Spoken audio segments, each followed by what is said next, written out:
Hello everybody, my name is Beck. Welcome to my channel. Welcome back to my channel. So today I'll be going through my July TBR potentials.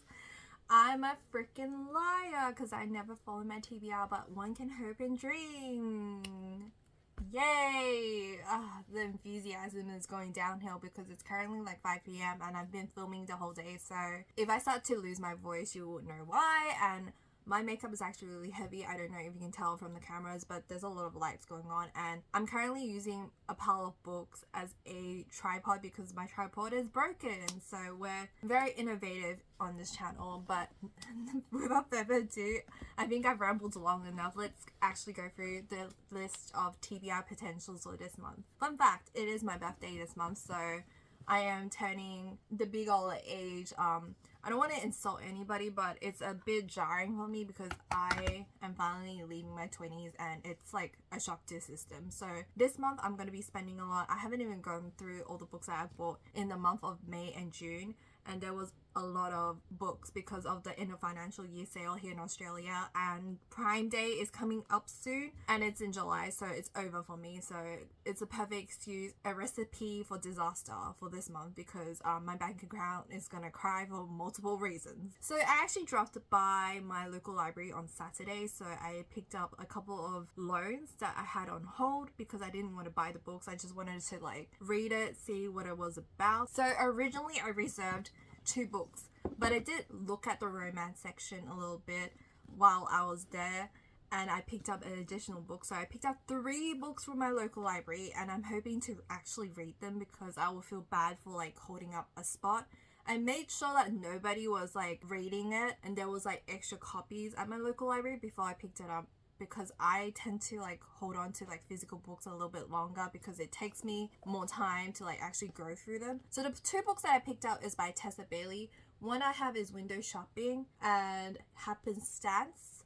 So both by Tessa Bailey. This one I actually have on my Kindle now that I looked at my catalog. So I shouldn't have picked this one up, but it looks like it will be a quick read and it'll give me incentive to actually like go through it because I feel bad for holding up a spot. I only chose books that I knew my library had like 2 copies of and nobody was on the list waiting. I think this is a Christmas romance if I'm not mistaken. This was really popular a couple of years ago when it first came out, and it's a relationship between a bad girl and a good guy kind of situation, and it has something to do with like window display shoppings based around like Christmas time, so fun times. Happenstance is a Why Choose romance. I think this is Tessa Bailey's first Why Choose romance. Listen, I don't have a good experience with Tessa Bailey books. I usually rate them like a 2 to 3 stars out of 5. In Tessa Bailey's defense, I've only ever read her older catalogs. I haven't read like It Happened One Summer, Hook, Line, Sinker. I've only read her like Hot and Hammer series and her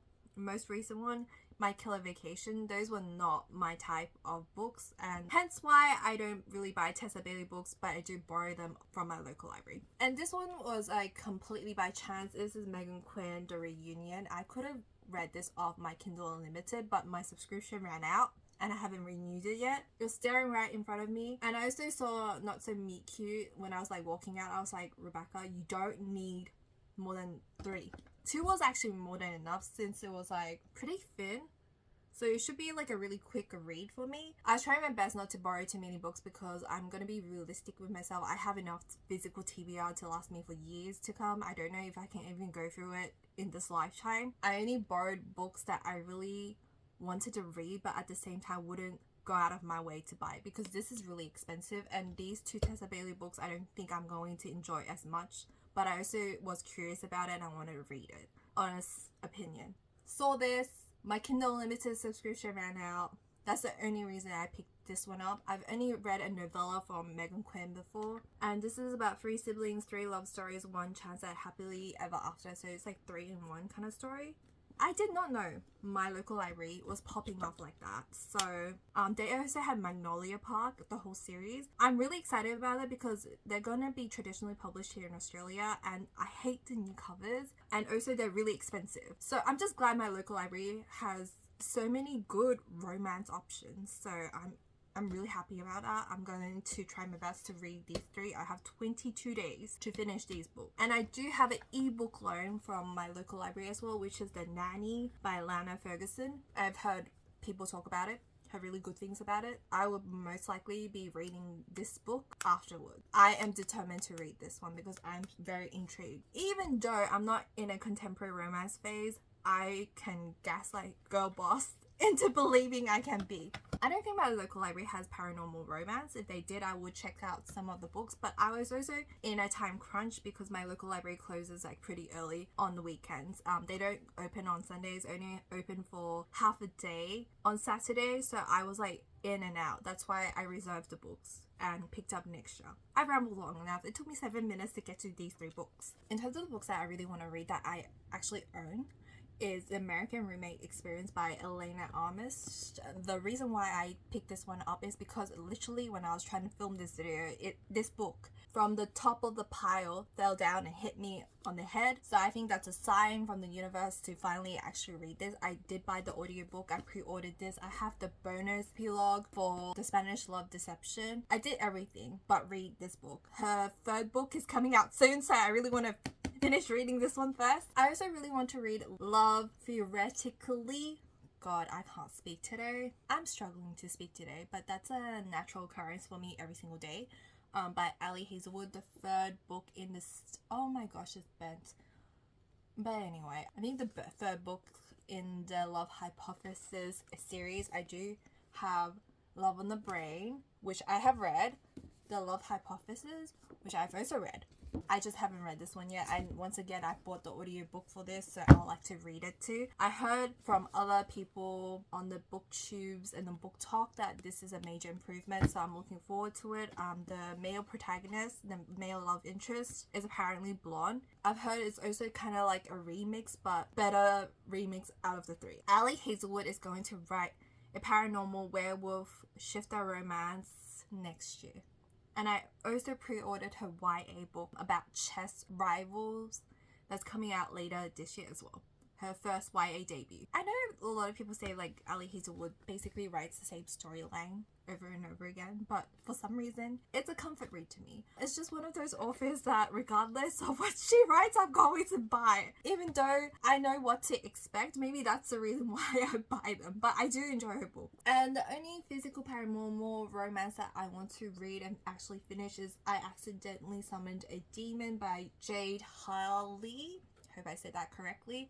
Bought this during the end of financial year sale on Amazon for $11, and I'm very excited about this one. I heard this is actually a fan fiction turned into a indie published book. I don't know what the fan fiction originally was about, but nevertheless I need some paranormal romance in this mix to like make sense. I'm not really into contemporary romance at the moment. I have easier access to contemporary romance, and this is the reason why I buy so many contemporary. Speaking of which, spoiler alert, I recently bought this.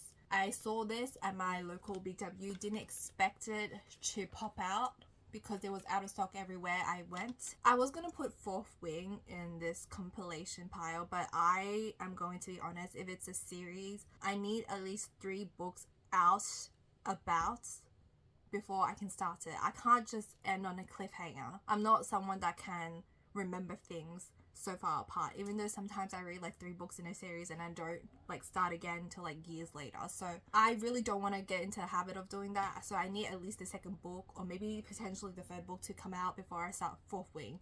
Even though I did buy the audiobook and my neighbors are still outside listening to me talk right now, and it's embarrassing. So not bad. So I have 6 physical books that I like to read, 1 ebook, and now we're going to the ARC. I have a couple of ARCs or advanced readers copy from NetGalley that I like to go through. The most recent one I have is Night of the Witch by Sarah Rask and Beth Revis. Once again, I'm pretty sure I said the names incorrectly. I'm so sorry in advance. I can't freaking read out loud. I'm kind of dyslexic, so I do struggle to speak out loud sometimes. I also have Accidental Attachment by Max Monroe, and I have it in both audiobook format and the ebook format, and I feel so bad because I should review it. I also have the Modern Girl's Guide to Magic by Lindsay Hall, and it's already out, and I would like to review it ASAP. I'm really into paranormal romance, as you can probably tell. I also have The Right Wrong Match by Sarah Jane Woodley, which is an audiobook, which is the second book of the series. I haven't read the first one, so that's the excuse I'm going to use at this time. Not Your Ex's Hexes. I have read the first book of the series by April Asher, which is called Not the Witch You Wed. I can actually start on this book, I just haven't because of procrastinations or whatever the reason I gave in my last video. I also have Every Wish Way by Shannon Bright. Once again, no excuses, I want to finish it, just wasn't in the mood to start it. Of Love and Forge by Carly Spade. In the Shadow of a Hoax, Macy Aurora. That's it for the arcs that I have, and hopefully I can actually finish some of them because there are some that I like to request. And my current rating on NetGalley, which is where you can request these books earlier to review, is currently on 80%, and that is like the lowest you can go before publishers don't send you stuff. And I feel bad for holding up the queue on these reviews because it's taking me forever. But then again, I am a mood reader, so it's kind of hard to force myself to like pick a specific book and stick with it. I recently started a Bedlam Butcher's MC Romance by Ruby Dixon because they're coming out on audiobook format. At least the first 2 is available from my local library, so I listened to it last night. It's not really my cup of tea because I don't like MC, which is like motorcycle club romance or darker romance. Off Limits and Packing Double. It's short because it's a novella, if I'm not mistaken, and the audiobook was like 2 hours-ish. I prefer the blue alien variety. In terms of the story, it was just like, there wasn't really much of a story going on. I did start it because my local library did have the audiobooks, and to my absolute surprise, I mean, they're coming out this year. I don't know if Ruby Dixon's going to continue with the series because I knew she put it on hold for a while, but nevertheless, she writes stuff that's not blue alien related sometimes. It's contemporary romance, so there's that. I started it. Don't think I'm going to continue with the series, but that's neither here nor there. Anyway, I think that's basically it for this month, and hopefully I actually read the stuff that I showed here because I'm gonna film a video straight after this, seeing if I actually followed my TBR from last month, and no one's going to watch it and no one's gonna hold me accountable except for myself maybe. We'll discuss about it, and that's basically it. And if you have anything you'd like to say to me, leave it down below. What are you up to? What kind of books are you gonna read this month? What books have you been really into lately? Any paranormal wrecks for me? And if you enjoyed this video, please give me a thumbs up. Hit the subscribe button if you want to see more content from me. Hit the bell for notifications, and I'll see you guys in my next video. Bye!